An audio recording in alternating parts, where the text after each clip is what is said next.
ये इसमें इसको ही समझना है कि तब आप देखेंगे कि जंगल पे किसको एक दो लोगों का अधिकार दिखेंगे। जी तब आप देखेंगे कि ये सरकार संचार में ये जो बीएसएनएल को लगभग खत्म कर दिया, जी और वहां आप देखेंगे दो दो लोग अब बचे हुए हैं। जी उसी तरह आप देखेंगे पावर सेक्टर में, आप देखिए वहां बचे हुए हैं कुछ लोग। जी उसी तरह आप देखेंगे धीरे धीरे रेलवे में भी, रेलवे को भी निजीकरण की दिशा में ले जाने की कोशिश हो रही है। जी उसी तरह आप देखेंगे कि जो बीमा है, जो सरकारी बीमा है, जी उसको डैमेज किया जा रहा। अच्छा, ये सरकार करती क्या है? इस सरकार की जो काम करने की शैली है वो ये है कि पहले सरकारी सेक्टर को संकट में डालो। जी वो शिक्षा है संकट में डालो, हेल्थ को संकट में डालो, रेलवे को इतना खराब कर दो, एयरलाइंस को इतना खराब कर दो सेवा। अब जिसे एयरलाइंस में लगातार घाटे में दिखाया जा रहा था, जो जी सरकारी एयरलाइंस था, जी तो उसको घाटे में दिखाया। वहां यात्रियों को सुविधाओं में बहुत सारी कमी कर दी। जी तो धीरे धीरे जनता ही कहने लगे कि इसको अब निजी क्षेत्र में डाल दो। जी तो एक तरफ सरकारी सेक्टर को ध्वस्त करना और उसकी जगह एक दो लोगों को वहां पे ले आना। तो आप धीरे धीरे देश जो है दो चार पूंजीपतियों के कंट्रोल में ये सरकार ले जा रही है। यही फासिज्म है। फासिज्म को लोग केवल किसी खास समुदाय को टारगेट करना, मुस्लिम समुदाय को टारगेट करना या आदिवासी और दलित समुदाय को टारगेट करना, सिर्फ इतना नहीं, ये इसका सामाजिक पहलू है, ये इसका राजनीतिक पहलू है, लेकिन उसका जो आर्थिक पहलू है, जो उसका और जो मुख्य पहलू है, देश को मोनोपोली की तरफ ढकेलना।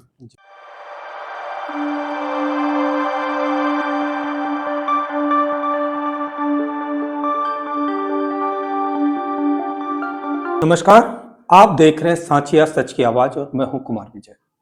आज हम काशी के कर्णधार की 12वीं कड़ी लेकर के आपके बीच उपस्थित हैं।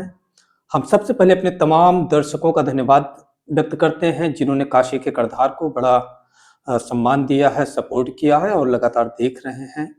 तो उसके साथ आज हमारे जो खास मेहमान है काशी के कर्णधार में, ये लगातार यहाँ का जो वंचित तबका है, जो विस्थापित तबका है, उसके लिए संघर्ष करने वाले नाम के तौर पे जाने जाते हैं। तो हम आज अपनी स्टूडियो में स्वागत कर रहे हैं मनीष शर्मा जी का। मनीष जी इस समय कम्युनिस्ट फ्रंट के कन्वेनर के तौर पे काम कर रहे हैं वाराणसी में, और लगातार काशी की उस आवाज या उस दबी कुचली आवाज की पहचान बन रहे हैं जिसको हर जगह से प्रताड़ित किया जा रहा है या लगातार वंचना झेल रहा है। फिलहाल चूंकि हम काशी के कर्णधार के तौर पर उन्हें देख रहे हैं, तो वो अपने इस शहर को कैसे देखते हैं, हम चाहेंगे कि मनीष जी बताएं। अपने शहर बनारस को आप कैसे देख पा रहे हैं? एक तो ये शहर जो है एक माने कुछ शहर बचे हैं दुनिया भारत में जो जिनका इतिहास बहुत पुराना है, जो 3000-4000 सालों से जिनकी स्थापना है, और वो बहुत सारे शहर मिट गए दुनिया से। लगभग बहुत सारा हिस्सा माने अब इतिहास का विषय हो गया है, पुरातत्व का विषय हो गया है। लेकिन बनारस जो है बेसिकली 3000 साल, 3500 साल से कह लीजिए, वो अपने आप को अलग अलग समयों में उसका मुकाबला करते हुए अपने को उसने जिंदा रखा है। यानी कि कोई शहर अगर इतना लंबा रहता है तो उसका एक बड़ा वजह ये होता है कि वो अपने को समय के हिसाब से वो शहर अपने आप को चेंज करता है, परिवर्तित करता है, और अपनी परंपरा को भी बनाए रखता है और अपनी नए आधुनिकता के साथ भी वो रिश्ता कायम रखता है। तो इस लिहाज से मैं कुछ अलबेले शहरों में दुनिया के और भारत के खास करके बनारस को भी देखता हूँ। अच्छा, जब मैं इस तौर पे देखता हूँ, जैसे भी आपने जिक्र किया कि पुरातात्विक शहर के तौर पे आप इसको देख पा रहे हैं, तो हम पूरी दुनिया में देखते हैं कि जो पुरातत्व की चीज़ें हैं उसे संरक्षित करती हैं सरकारें कि वो अपने स्ट्रक्चर के साथ संरक्षित हो। लेकिन हम देख पा रहे हैं कि आपका ये शहर डेवलपमेंट में लगातार तब्दील किया जा रहा है, बदला जा रहा है एक नए शहर में। जैसा कि यहाँ के जो आपके सांसद हैं और देश के प्रधानमंत्री, उन्होंने भी कहा था कि हम काशी को क्वेटो बना देंगे। तो क्या काशी का जो अपना स्ट्रक्चर है वो अच्छा नहीं लग रहा है काशी के लोगों को, जो क्वेटो में तब्दील होना चाहते हैं? नहीं, ये काशी के लोगों का डिमांड है ही नहीं। काशी के लोगों का डिमांड तो ये है कि उसकी पुरातनता के साथ ही आधुनिकता चाहिए उसको। ये काशी का अपना कैरेक्टर खुद ही है। वो अलग अलग समयों में उसने अपने आप अपनी पुरातनता को, अपनी प्राचीनता को बरकरार रखते हुए आधुनिकता के साथ उसने अपने को उसके साथ संबंध बनाया। तो ये काशी का डिमांड हो ही नहीं सकता है कि उसको बदल दिया जाए पूरी तरह से। जी ये हो सकता है कि आप काशी के बाहर जाकर के एक नया शहर बना दीजिए। जी लेकिन अभी जो सरकार है वो बेसिकली अपने राजनीतिक कारणों से, अपने पॉलिटिकल कारणों से, जी अपने अपने जो उनका सांस्कृतिक एजेंडा है, जी उस एजेंडे को, राजनीतिक एजेंडा है उनका, जो वैचारिक हट हट हट हट हटीपन है, जी उसके चलते वो बिना काशी से पूछे, बिना काशी से सलाह लिए उसको आधुनिकता के नाम पे काशी को डैमेज कर रहा है, वो उसको खत्म कर रहा है। और इसको लेकर के बनारस में बहुत, इसको हर इलाके में आप जाएंगे जी तो इसको लेकर के बहुत नकारात्मकता है। अगर आप उसको देखें कि विश्वनाथ कॉरिडोर को ही अगर आप देख लीजिए, जी तो विश्वनाथ कॉरिडोर को, उसको ले उस तरह का भव्यता लोगों को नहीं स्वीकार है। वो जो सैकड़ों वहां मंदिरों को तो गिरा दिया गया जी और एक एक भव्य चीज वहां बना दिया गया। दूसरा ये स्वीकार नहीं है कि काशी विश्वनाथ को ज्ञान वापी से जोड़ा जाए। जी ये सरकार उससे भी लिंक कर रही है। फिर आप देखिए कि वो इस पूरे बनारस, कह लीजिए पूर्वांचल का सबसे बड़ा गरीबों की मंडी कह लीजिए, वो दाल मंडी रही है, जो गली रही है, उसको सड़क बनाने का हठ जो है इस सरकार ने पाल लिया है। अब वो भी एक पहलू है, उसको भी वो कम्युनल एंगल से भी कर रही है। वो केवल चौड़ाकरण करना है ये सिर्फ नहीं है, उसको भी कम्युनल एंगल से कर रही है। तो बनारस को ये जो आरएसएस है, ये जो अभी वर्तमान सरकार है, अपने तरह का शहर, अपने सोच का शहर बनाना चाहती है। अच्छा, जब हम बनारस को देखते हैं इसके तमाम ऐतिहासिक परिप्रेक्ष्यों के साथ कि कभी ईरानी आकर के यहाँ बुनकर बने, कारीगरी डेवलप की गई, कभी बिस्मिल्लाह खान मंदिर में शहनाई बजाते नजर आते हैं, तो जो एक सद्भावना का स्ट्रक्चर रहा कि बनारस के रस में हिंदू मुसलमान गंगा जमनी तहजीब बड़े एक दूसरे के साझे के साथ चलती रही, तो उस पर जब आप कह रहे हैं कि आज दाल मंडी तोड़ी जा रही, कम्युनल एंगल, तो जब इस तरह का कम्युनल एंगल पॉलिटिकल तौर पे उसमें लगाया जा रहा है, तो क्यों जनता यहाँ की चुप है? नहीं, आप इसको अगर ऐसे देखेंगे, देखिए भिन्न भिन्न कारणों से किसी नेता को जनता पसंद करती है। वो जनता ने ये नहीं सोचा था, बनारस की जनता ने, कि उसके शहर को ही बदल दिया जाएगा। वो एक भारत, बनारस को एक प्रधानमंत्री होगा अगर, तो बनारस का होगा, तो इससे अच्छा ये होगा कि अगर बनारस से कोई प्रधानमंत्री रहेगा तो बनारस का ज्यादा उस पर केयरिंग होगी, ज्यादा उसका ध्यान दिया जाएगा। जनता ने तो इस एंगल से लिया था। लेकिन वो वहां आने के बाद पता चला कि वो जो सोच थी बनारस का, काशी का, उस सोच के विपरीत जाकर के सरकार काम कर रही है। इसीलिए आप देखिएगा केवल बनारस ही नहीं, अयोध्या में भी आप देखिएगा, 2024 को आप ध्यान रखिए ना, 2024 में इस सरकार को लगभग उत्तर प्रदेश ने तो पलट ही दिया था, माने अयोध्या हार गए और बनारस में जीत का अंतर आप देखिए मोदी जी का बिल्कुल कम हो गया। पिछला देख लीजिए, इस बार का 37-38 सीट हार गए बनारस से। तो उत्तर प्रदेश का जो मिजाज है और अपने पुराने शहरों को लेकर उसका जो प्यार है, चाहे वो अयोध्या हो चाहे वो बनारस हो, वहां भी बहुत ही मनमाने तरीके से भारी परिवर्तन किया गया, यहां भी मनमाने तरीके से भारी परिवर्तन किया गया। दोनों जगह जनता ने, आप देखिएगा 2024 के लोकसभा चुनाव में एक पलट के जवाब दिया है। अभी संभलने के लिए जवाब दिया है कि या तो संभल जाओ। तो मेरा ये कहना है कि ये इस बात को सरकार को पकड़ लेना चाहिए समय रहते, कि जो पुरातन शहर है, पुरातन शहर अपनी पुरातनता के साथ आगे बढ़ना चाहते हैं। अगर इसमें आप बहुत छेड़छाड़ करेंगे तो ये शहर ऐसे लोगों को बर्दाश्त बहुत दिन तक नहीं करता है। और इसका एक संकेत उन्होंने 2024 के चुनाव में सरकार को दिया है। अब इस सरकार इस बात को, जितना जल्दी इस बात को पकड़ ले, लेकिन हमको नहीं लगता है कि ये सरकार पकड़ रही है। अभी फिर देखिए, जो मैं अभी आपको दाल मंडी का जिक्र किया, उसको पकड़, ध्यान दीजिए आप, जो है उसके साथ जो हो रहा है, या बनारस के आसपास के किसानों का कम से कम 8 नए कॉलोनियां, शहर जो है विकसित करने की कोशिश की जा रही है, और वो सारे किसानों की जमीनें जो है दांव पे लगा दी गई है। और वहां उनका जो, कह लीजिए कि वो क्या बोलते हैं, वो जो डेवलप होना है उनका जो रेट तय होता है, क्या उसको बोलते हैं, सर्किल रेट, उसको रोक दिया गया है। 4 साल 5 साल से उसको रोक दिया गया है, ताकि उस पुराने सर्किल रोड पे जमीन अधिग्रहण कानून का बेजा इस्तेमाल करके उन जमीनों को, उनको बेचने खरीदने पे रोक लगा दी गई। उसको लेकर के वहां जगह जगह आंदोलन चल रहे हैं। तो ये जो सरकार है, विकास के नाम पर बनारस के साथ बनारस को तहस नहस करने की एक कोशिश कर रही है। जी, और इसको लेकर के अनरेस्ट मैं देख रहा हूं कि हर तबके में अब धीरे धीरे जो इनका समर्थक हिस्सा भी था जी, वहां भी इसको लेकर के एक नकारात्मकता डेवलप हो रही है।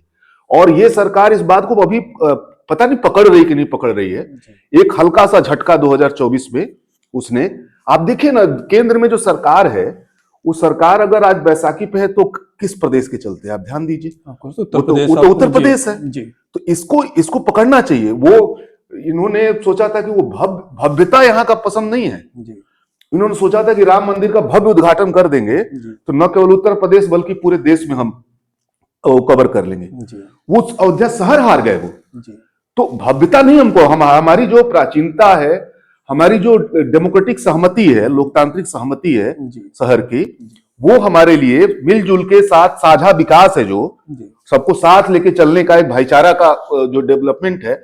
बनारस भी जितना आध्यात्मिक है उतना ही भाईचारा का भी शहर है।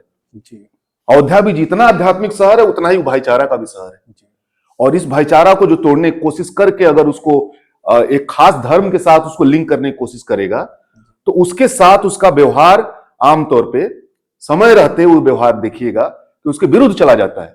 और इसीलिए अब देखिएगा अयोध्या के लोग खुश नहीं है, बनारस के लोग खुश नहीं है। और इसका अगर आप इसका किस चीज से आप परीक्षा करेंगे तो आप एक खास चुनाव जब आता है, सारी बेईमानियों के बावजूद, वो एक अलग सवाल है, एक अलग डिबेट है जी, कि वो वोट चोरी हो रही है, जो हो रहा है उसको छोड़ दीजिए। जी, लेकिन इन दो शहरों को, मैं उत्तर प्रदेश के दो प्राचीन शहरों का मैं आपके सामने जिक्र करना चाह रहा हूं कि ये दो शहर अपनी प्राचीनता के साथ, आधुनिकता के साथ खड़ा होना चाहते हैं। जी, और ये जो सरकार है उसकी प्राचीनता को ध्वस्त कर रही है, माने उसकी पहचान को ही संकट में डाल रही है। जी, बनारस के लोग ही बनारस को पहचान नहीं पा रहे हैं। अभी जो बनारस जिस तरह से बदल रहा है, जी। तो बनारस के लोग ही अजनबी की तरह जाके अपने शहर को देखते हैं। तो बनारस कैसे बचना चाहता है, पर्यटन स्थल के तौर पे जो अभी डेवलप किया जा रहा है, या आध्यात्मिक शहर के तौर पे, या साझी विरासत के शहर पे? नहीं, साझी विरासत है ये, इसका सेंटर पॉइंट साझी विरासत है। जी, आध्यात्मिकता इसमें अंतर्निहित है। जी, हर तरह की आध्यात्मिकता के लिए स्पेस है। जी, वो कबीर की आध्यात्मिकता हो, चाहे वो जो है शिव की आध्यात्मिकता हो, जी, चाहे वो रैदास की आध्यात्मिकता हो। ये शहर जो है आप देखिएगा, ये इसकी आध्यात्मिकता साझी विरासत के साथ आध्यात्मिकता है। जी, इसको अगर आप हिंदू शहर बनाना चाहेंगे जी, तो ये शहर इसको बर्दाश्त नहीं करेगा। ये जो सरकार है इसको हिंदू शहर बनाना चाहती है। जी, और ये जो समाज है यहाँ का, जी, वो सर्वधर्म समभाव का शहर है, जी, सारे धर्मों को साथ लेके चलने का शहर है। जी, और ये बात इसको पचता नहीं है, जो भी इसमें बाधा बनता है वो देर सवेर उसके चपेट में आता है। जी, तो इसकी जो साझी विरासत है, इसका जो आध्यात्मिकता भी साझी है, जी, इसके विकास का चरण भी जितने देखेंगे सब साझी है। जी, आज जो रह रहे हैं लोग उसमें भी एक साझापन है। जी, इसके छोटे बिजनेस से लेकर के आप देखेंगे, जितने बिजनेस का भी अगर आप देखेंगे जी, तो उसमें हिंदू मुस्लिम की इतनी साझापन है। कोई यहाँ का स्मॉल उठा लीजिए, कोई बिजनेस का वो उठा लीजिए, आपको उसमें दिखेगा कि उसमें साझापन है। जी, उसमें हिंदू कुछ काम कर रहा है, मुस्लिम कुछ काम कर रहा है, सिख कुछ काम कर रहा है, और कोई जैनी कुछ और काम कर रहा है। जी, तो मेरा ये कहना है कि बनारस के साझेपन को जो भी नुकसान पहुंचाने की जब भी कोशिश जी, किया है, जी, उसने उसका मुकाबला किया है। जी।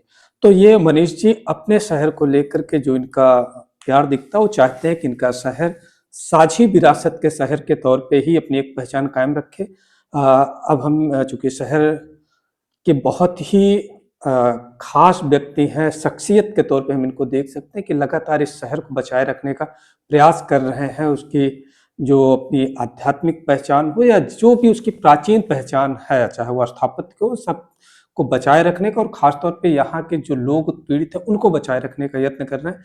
हम उनसे बनारस का परिप्रेक्ष्य लेते हुए समझना चाहेंगे कि आज जो प्राइवेटाइजेशन है, जो निजीकरण है, वो पूरे देश के साथ-साथ बनारस में भी बड़े पैमाने पर चल रहा है।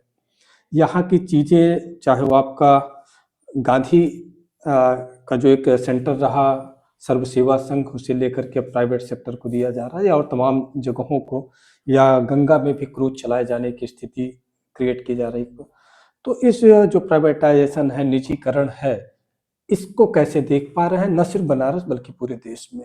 उसके क्या खतरे दिख रहे हैं? जी, इसको अगर ध्यान से देखें तो जो आमतौर पे जो फासिज्म होता है, जिसका लोग जर्मनी को और इटली को आमतौर पे देखते हैं, तो फासिज्म, भारत का जो फासिज्म है वो जर्मनी नहीं है, वो इटली भी नहीं है। जी ये फासिज्म ने अपने को विकसित किया है। ये यहाँ पे उसने जाति को भी अपना एक ताकत बनाया है। जी जाति जो भारत की एक बड़ी, मतलब एक सीरियस मसला है, जिसपे कि उसको उसने अपना एक जोड़ा है और रिलीजन को जोड़ा है। दो जी खंभे उसने तैयार किए। जी और ये जो फासिज्म है, जिसको यहाँ पे हिंदुत्व बोलते हैं, आप हिंदुत्व जी की राजनीति आप बोलते हैं, उसको जी आप फासिज्म बोलिए चाहे हिंदुत्व की राजनीति बोलिए। जी ये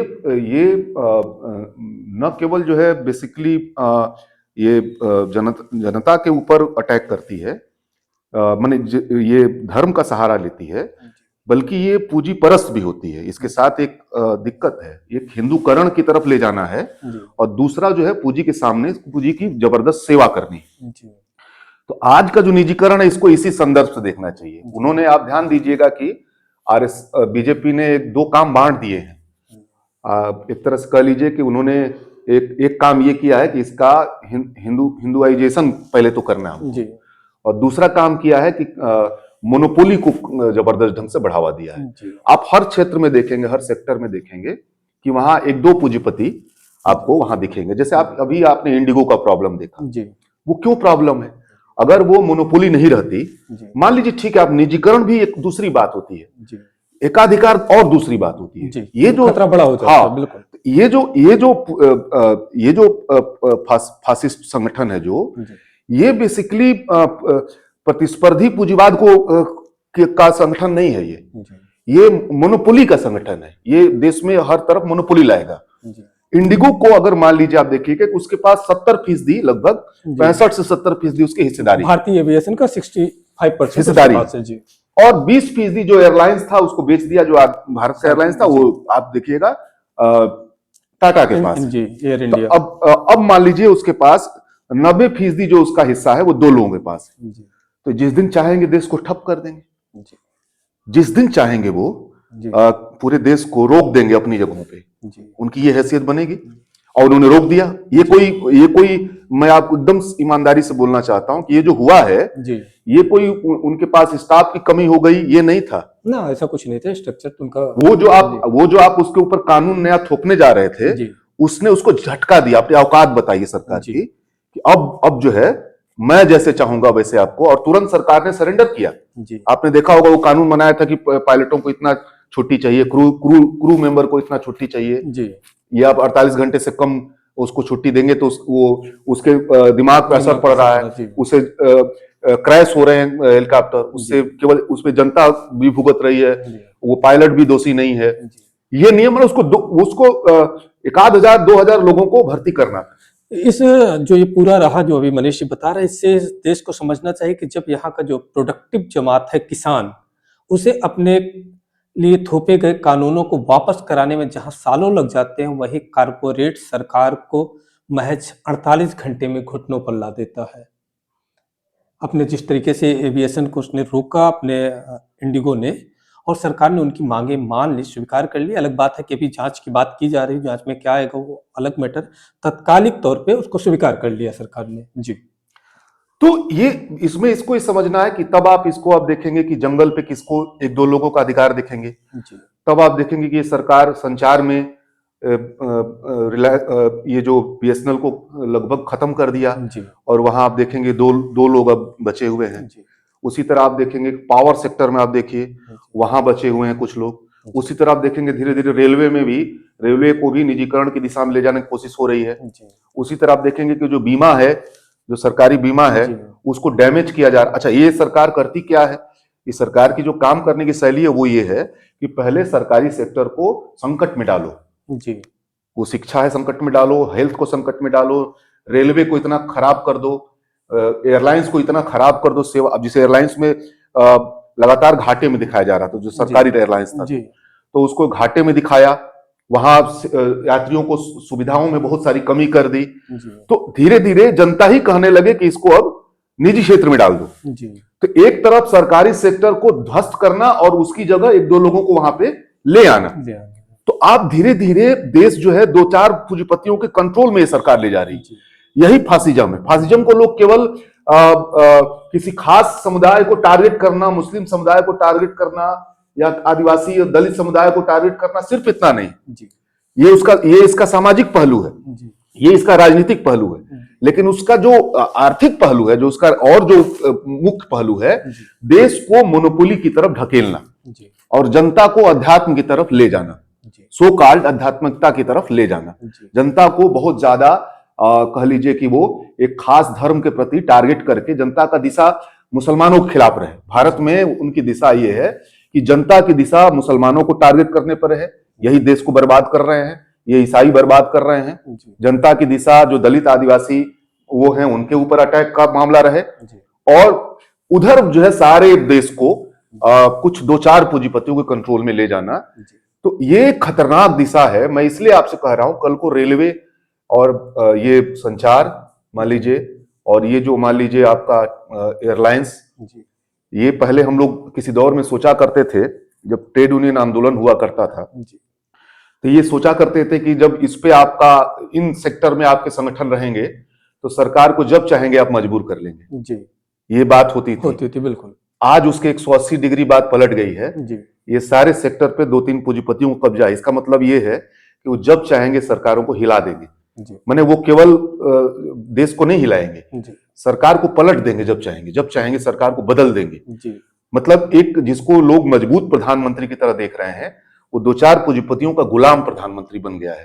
जी और जिसको लेकिन जनता में उसको आप देख रहे हैं कि बहुत मजबूत प्रधानमंत्री है। जी उसकी वो जब जब किसी बड़ी पूंजी के सामने खड़ा होता है जी तब उसकी हकीकत पता चलती है। जैसे इंडिगो ने अभी हैसियत जो है बताई है, जी जैसे अडानी ने, आप देखिएगा कि अडानी चौतरफा एकदम आप देखेंगे दुनिया भर में अडानी के को लेकर के ही जाना है मोदी को। जी ऑस्ट्रेलिया से लेकर के तमाम दक्षिण अफ्रीकी देशों में हर जगह ठेका दिलाना जी और यहाँ के बैंकों से पूंजी दिलाना, जी उसको कुछ नहीं करना है। जी यहाँ जितनी चीजें हैं उसको कुछ नहीं कर। पूरे जंगल को आप देखिए इस समय, जी जंगल में आप दो तीन सेक्टर पे आप ध्यान दीजिएगा, जिसे आप एक और बात सोचिएगा कि अभी भारत का उतना पूंजीवादी दोहन नहीं हो पाया है जी जितना यूरोप का हुआ है, जितना अमेरिका का हुआ है। जी माने आप मतलब आप इसको ऐसे समझिए कि अभी भी कारपोरेट कंट्रोल में चीजें एकदम नहीं है। जी जैसे यहाँ की खेती कारपोरेट कंट्रोल में अभी नहीं है, जी जैसे यहाँ का जंगल अभी अभी पूरी तरह से कारपोरेट कंट्रोल में नहीं नहीं। आप जी ध्यान देंगे जी स्मॉल सेक्टर अभी बहुत सारा बहुत बड़ा हिस्सा है, जिसको कि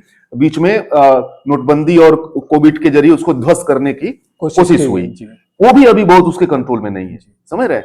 अब क्या है कि इसीलिए अब कई बार आप देखते होंगे कि लोग सोचते हैं कि मतलब मंदी आती है अमेरिका में, लेकिन भारत क्यों कैसे संभल जाता है। जी उसकी वजह यह है कि अगर आप अमेरिका में जाएंगे, कोई मंदी आएगी तो मंदी कहां आती है?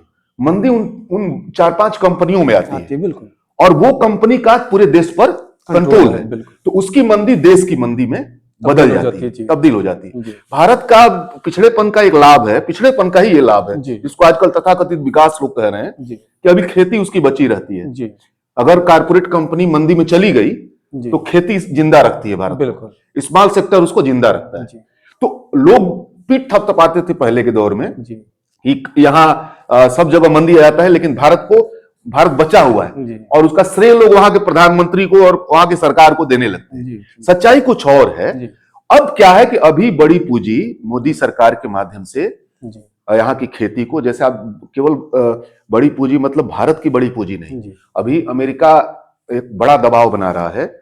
आप 2013 में जो ये किसानों के नाम पे जो कानून आया था, जी वो कानून यही था कि खेती को कारपोरेट कंट्रोल में पूरी तरह से ले सौंप जाना दिया था, था जी इसको लड़के पीछे हटे। जी अच्छा मनीष जी, जब आप इतने बड़े बड़े खतरे देख पा रहे हैं, ऐसे में आपके सदन के भीतर जहां से देश का विकास भी तय होता है, बदहाली का भी पता चलता है, इतने बड़े खतरों के बीच में आज आपके सदन बहस कर रहा है वंदे मातरम पर। तो वंदे मातरम को क्या जैसा उसका स्ट्रक्चर है उससे कोई दिक्कत आ रही, या उसको सबके लिए अनिवार्य किया जाना चाहिए, कैसे आप देख पा रहे हैं? नहीं, इसको एक तो आम तौर पर लोग सोचते हैं कि ये बंगाल चुनाव को लेकर के हो रहा है, जी क्योंकि वहां उसकी एक अपनी तरह का एक लोकप्रियता या जो भी कह लीजिए। जी लेकिन बीजेपी जब वर्तमान में रहती है तब भी वो भविष्य की तैयारी भी करती है। जी तो इन सब चीजों को बहुत हल्के में नहीं लेना चाहिए। वो वंदे मातरम को ही क्यों चुन रही है? जी आप वंदे मातरम को आप देखेंगे कि वो एक बंगाल में तब वो लिखा गया, दो तीन चीजों पे ध्यान देना चाहिए। जब 1857 की लड़ाई हुई थी जी अंग्रेजों के खिलाफ, गदर जी उसके बाद जो है आप देखिएगा कि अंग्रेजों ने फूट डालो और बांटो की राजनीति शुरू की। जी ठीक उसके दौर में ही जी आप एक सन्यासी विद्रोह के नाम से वहां पे बंगाल में, जी और बंकिम चंद्र ने, वो नवाबों के खिलाफ था, जी वो वहां पे बंगाल में नवाबों के खिलाफ जी एक सन्यासी विद्रोह था। उसी की पटकथा पे उपन्यास है वो। जी आनंद मठ। हाँ, आनंद मठ, और उसी में वो गीत लिखा गया, जी और इसलिए वो आनंद मठ में पूरा गीत बाद में आता है, उससे पहले उसके एक मुखड़ा और एक अंतरा। हाँ नहीं, वो जी गीत पहले आता है, उपन्यास में बाद में जुड़ता है तो और विस्तार लेता विस्तार है। में आता है। जी तो एक ये होता है। तो बंगाली पुनर्जागरण से भी उसका रिश्ता कम था। जी बंगाल को पीछे ले जाने की तरफ बल्कि उसकी भूमिका बाद में वो नारा, मैं उसकी बात नहीं कर रहा हूं कि वो बंग भंग आंदोलन के समय में वो बहुत ज्यादा लोकप्रिय हुआ, जी मैं उस एंगल से नहीं कह रहा हूं। जी लेकिन अगर आप उसको एक ऐतिहासिक परिप्रेक्ष्य में देखेंगे जी तो वो पुनर्जागरण से भी नहीं जुड़ता है। मतलब देश का पुनर्जागरण छोड़ दीजिए, जी बंगाली पुनर्जागरण से भी नहीं जुड़ता है। जी और 1857 के बाद आया है, जबकि खुद भी वहां अंग्रेज जो है विभाजन की राजनीति की तरफ बढ़ गए थे, और जो विभाजन की राजनीति जो कर रहा था उसको वो सपोर्ट कर रहे थे। जी एक तो इसको ऐसे ये देखना चाहिए। दूसरा आप देखिए कि ये 37 में भी जब जी 37 का समय आता है, जब इसको इस पे आपत्ति दर्ज करता है सारा मुस्लिम समुदाय, जी और उसके बाद उस समय की जितनी हमारी लीडरशिप थी, और नेहरू ने सबको उस पर बात की। बाबा साहब से बात की, उस समय वो सरदार पटेल से बात की। जी उसी समय आप देखिएगा कि सबने ये मिल के तय किया, उस समय का राष्ट्रीय नेतृत्व, ये नेहरू का मसला नहीं, जी पूरे राष्ट्रीय नेतृत्व ने यह तय किया कि इस पे रविन्द्रनाथ टैगोर ही फाइनल सुझाव दे सकते हैं, सलाह दे सकते हैं।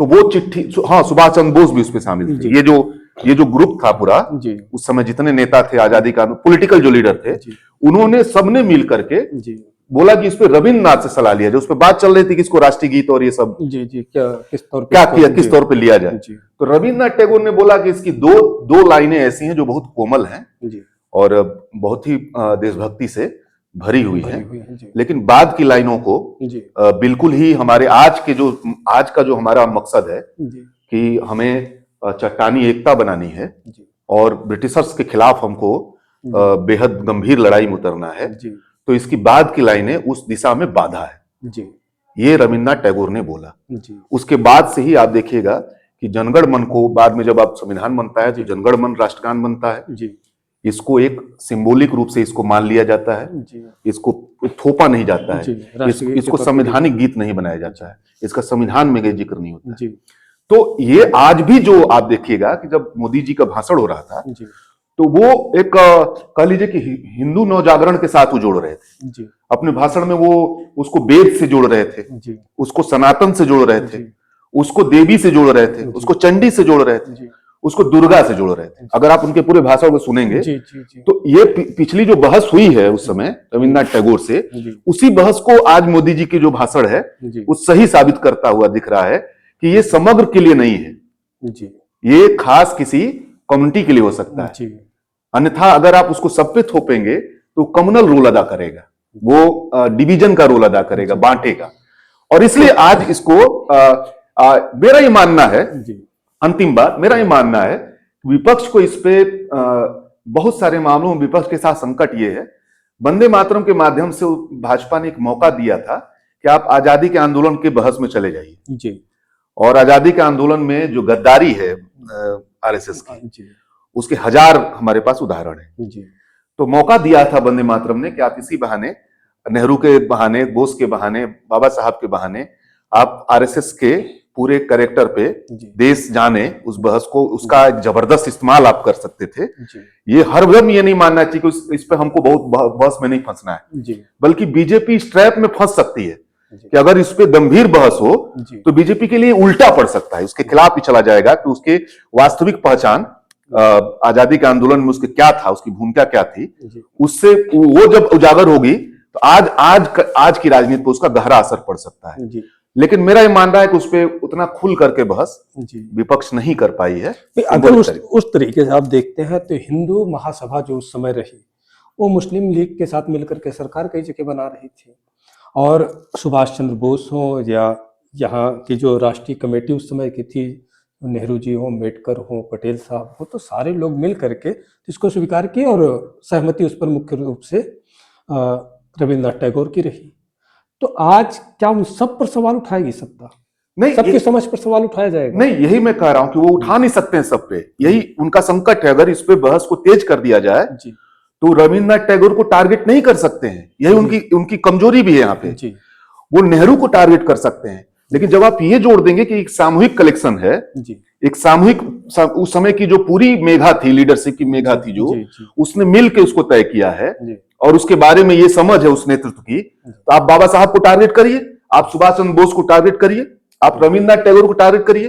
तो हम नेहरू के बचाव में अगर खाली रहेंगे, अगर हम केवल नेहरू जी के बचाव, नेहरू के बचाव में रहना एकदम जरूरी है, मैं ये नहीं कह रहा हूं, लेकिन राजनीतिक रूप से मामला सिर्फ नेहरू का नहीं है। नहीं, बिल्कुल। इस पर अगर नेहरू को आप डिफेंड करते नजर आएंगे कि बार बार आप बचाते नजर आएंगे, तो लगता है कि नेहरू व्यक्ति के तौर पे सब कुछ अकेले संचालित कर रहे थे, कोई तानाशाह नहीं थे, वो अकेले व्यक्ति नहीं थे, पूरी की पूरी एक टीम रही है जिसने लागू किया, और उसमें लगातार सुभाष चंद्र बोस के साथ उनके पत्र व्यवहार हुए हैं जो बताते हैं कि किस तरीके से उनकी कितनी भूमिका रही और किस तरीके से सारे लोगों को उसमें इन्वॉल्व किया। नहीं, यही मैं कह रहा हूं कि ये कमजोरी है विपक्ष की अभी, खास करके कांग्रेस की कमजोरी है कि वो नेहरू जी के प्रश्न पे रक्षात्मक हो जा रहे हैं और उनकी बहुत सारी रक्षा करने में लग रहे हैं, जबकि वो ये मौका और आक्रामक होने का है।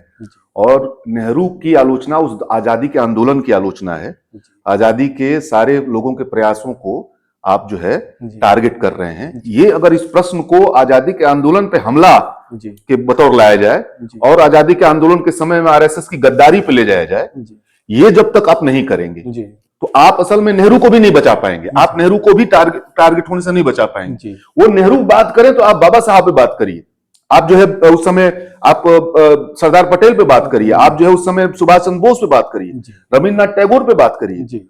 तो ये अगर आप नहीं करें। अच्छा, चलिए हम इस प्रश्न से थोड़ा सा अलग आते हैं। जैसे अभी आपने सरदार पटेल का जिक्र किया, लगातार हम देख पा रहे हैं कि चाहे संघ या संघी सोच से दो लोग बहुत मुखर होकर के लड़ते रहे। सरदार पटेल ने तो उसे बैन करने की भी बात की, और जब हम वाराणसी में बैठ के देखते हैं तो यहाँ के हमारे जो पुरखे लेखक रहे मुंशी प्रेमचंद, वो लगातार उस पूरे संघी सोच के खिलाफ लगातार लेखन किया, लेकिन इन दोनों लोगों को संघ लगातार अडॉप्ट करने की कोशिश में लगा हुआ है। क्या आप लोग बचा पाएंगे? नहीं, ये देखिए मामला ये है कि ये डिपेंड करता है कि उनको बचाने वाले लोग क्या कर रहे हैं जी। वो बेसिकली हम अपनी विरासत को कितना ज्यादा लोगों के सामने रखते हैं। जब आप इतिहास को वर्तमान के उसमें नहीं ले आएंगे, इतिहास के सारी चीजों को आप जनरलाइज नहीं करेंगे। जैसे एक फासिस्ट संगठन क्या करते हैं, इतिहास की कुछ चीजों को चुनते हैं, कुछ अपने लायक काम का उसमें से निकालते हैं और आज उसको जनरलाइज कर देते हैं पूरे समाज में। समाज उस खास व्यक्ति के बारे में, उस खास मुद्दे के बारे में उसके समग्रता को नहीं जानता है, वो उसके खास पहलू को जो जानता है, जो आरएसएस ने बताया है और जो बीजेपी ने बताई है। तो अगर विपक्ष जो है या जो भी जन आंदोलन की ताकतें हैं, बदलाव की फोर्सेज हैं, जो भी हैं, अगर इतिहास को आप वर्तमान से नहीं जोड़ते हैं, इतिहास को आप जनरलाइज नहीं करते हैं, आप उस पर गाये बगाए बात नहीं करते रहेंगे, आप उसको बार बार सामने नहीं लाएंगे, तो ये इस आपके ऊपर डिपेंड करता है। अन्यथा सरदार पटेल को कभी भी आरएसएस अपना बना ही नहीं सकती है और न मुंशी प्रेमचंद को बिल्कुल नहीं बना सकते। वो तो कहते हैं कि धर्म का ओर खाल ओढ़ के ही राष्ट्रवाद आता है। ये तो बहुत, इससे बड़ा अटैक क्या हो सकता है? बिल्कुल। तो मेरा ये मानना है कि विपक्ष अपने विरासत को कम याद कर रहा है। विपक्ष मतलब जो देश की जो रियल विरासत है उसको जो लोग देश बचाने की कोशिश कर रहे हैं, विपक्ष छोड़ दीजिए 2 मिनट के लिए, जो लोग भी देश बचाने की कोशिश कर रहे हैं अपने विरासत को बिल्कुल याद उसका आज के दौर में जरूरत ही महसूस नहीं कर रहे हैं। ये चिंता का विषय यहां है कि हम अपने साहित्य का इतिहास, अपने राजनीति का इतिहास, एक अपने समाज का इतिहास, अपने राष्ट्र का इतिहास, असल में बीजेपी इतिहास को ही सामने ला करके आज वर्तमान की राजनीति को और भविष्य की राजनीति को आगे बढ़ाना चाहती है। और आपने पूरा सांस्कृतिक मोर्चा उसके जिम्मे छोड़ दिया है।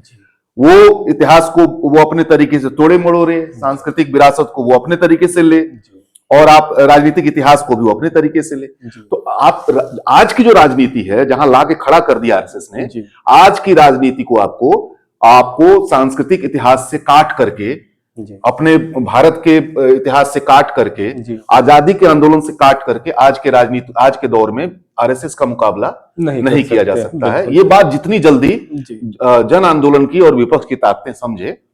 और ना मेरा एक अंतिम बात ये इस पे कहना है, वरना ये लोग बहुत डरे हुए हैं, अंदर से डरे रहते हैं कि ये अपने अतीत को लेकर के बहुत डरे हुए लोग हैं, जो आरएसएस के लोग हैं, फासिस्ट संगठन के जो लोग हैं। देखिए, आप हिटलर को भी अगर आप जाके देखेंगे ना, जैसे और भी फासिस्ट संगठनों को देखेंगे, तो हिटलर कभी सेना में काम किया था। आप इसको समझिए, उसकी एक वो क्लेम कर सकता था कि हम अपने उसमें लड़े, अपने देश के लिए हम लड़े। ये आरएसएस के पास ये विरासत ही नहीं है। वो क्लेम ही नहीं कर सकता है कि कभी वो देश के लिए, जब संकट था देश पे, तो कभी लड़ा है। तो एक इनकी एक सबसे बड़ी इनकी कमजोरी इनका इतिहास है, और उसी इतिहास पे सबसे कम अटैक आज अगर कोशिश कर रही है। भाजपा बार बार बात करती है कि जो सजाए काला पानी दी गई उनके नेता को, तो लड़ाई के लिए ही दी गई थी। नहीं तो उसके बाद तो वो खुल जाए, 7 बार माफी मांगा, उसके बाद कहा जीवन भर राजनीति नहीं करेंगे, उसके बाद कहा जैसे आप कहेंगे वैसे राजनीति करेंगे, उसके बाद कहा कि जिस जिले में कहेंगे उस जिले में रहूंगा। तो ये सब तो दर्ज है ना कि आप भाग गए। बंद तो शहीद भगत सिंह भी हुए थे, भगत सिंह भी बंद हुए थे, फांसी चाहते तो माफी मांग लेते। एक दो विरासत है हमारे सामने। मैं कह रहा हूं, इतिहास में ज्यों ही ये लोग जाएंगे खुल करके, और आज की पीढ़ी को, आज की समाज को इतिहास में जाए बगैर आज के समाज को अब जो है एड्रेस नहीं किया जा सकता है। तब तक चल जाता था जब उस तरह की ताकतें नहीं थी जो अतीत का इस्तेमाल कर रही थी, जो इतिहास का इस्तेमाल कर रही, तब तक चल जाया करता था। आज अगर आपकी वर्तमान में लड़ना है, देश को भविष्य की तरफ ले जाना है, तो आपके अपने गौरवान्वित इतिहास की तरफ लौटना पड़ेगा, और विस्तार से लौटना पड़ेगा। बहुत बहुत शुक्रिया मनीष जी। मनीष जी, जिस तरीके से, चाहे वो अपने शहर की बात हो कि यहाँ अदब को बचाने की बात, साझी विरासत, साझी तहजीब को बचाने की बात कर रहे हैं, और देश जिन खतरों से जूझ रहा, उन खतरों से अपने देश को बचाने की, और सबसे ज्यादा अपनी मनुष्यता, इस देश की मनुष्यता को बचाने की बात कर रहे हैं, वो लगातार अपने इस मिशन पर आगे बढ़ते रहे। हमारी बहुत बहुत शुभकामनाएं।